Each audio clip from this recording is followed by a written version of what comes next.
রামনবমী, এই রামনবমী নিয়ে তৃণমূল আর বিজেপির মধ্যে এক নতুন করে দখল করার রাজনীতি। মোটামুটি মমতা ব্যানার্জি বুঝে গেছে যে একটা দিক তো সিকিওর করে ফেলেছি, মুসলমান ভোট ব্যাংক মোটামুটি ম্যানেজ হয়ে গেছে ধর্মীয় মেরুকরণের কারণে। এবার হিন্দু ভোট ব্যাংকেও যদি আমার দখলে থাকে তার জন্য এবার ময়দানে নামো। অর্থাৎ রাম তুমি আমারও, রাম তুমি বিজেপি শুধু নয়, তুমি আমার।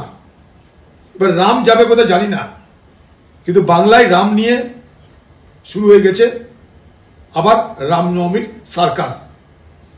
এই রামনবমীর সার্কাসে বাংলা কি দেখবে জানা নাই।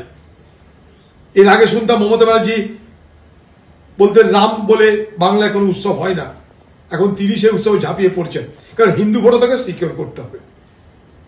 এই অদ্ভুত খেলা এবং ঘটনাচক্রে কি হচ্ছে, এই বাংলায় ধর্মনিরপেক্ষ এবং উদারপন্থী যে মানসিকতা, যে ভাবধারা, যে রাজনীতি, সেগুলো সংকটে পড়ছে।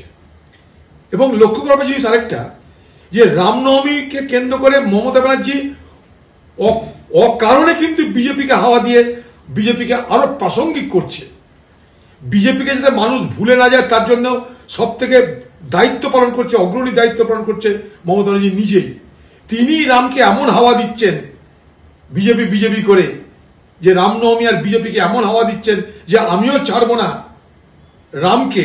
ফলে বিজেপি অপ্রাসঙ্গিক হওয়ার কথা, সে বিজেপি আবার নতুন করে প্রাসঙ্গিক হচ্ছে। অর্থাৎ মমতা ব্যানার্জি বুঝে শুনে ইচ্ছাকৃতভাবে কিন্তু এই রামনবমীকে বাঁচিয়ে রেখে সেখান থেকে ভাগ খেতে চাইছেন এবং বিজেপিকে প্রাসঙ্গিকতা আরো ফিরিয়ে দিচ্ছেন।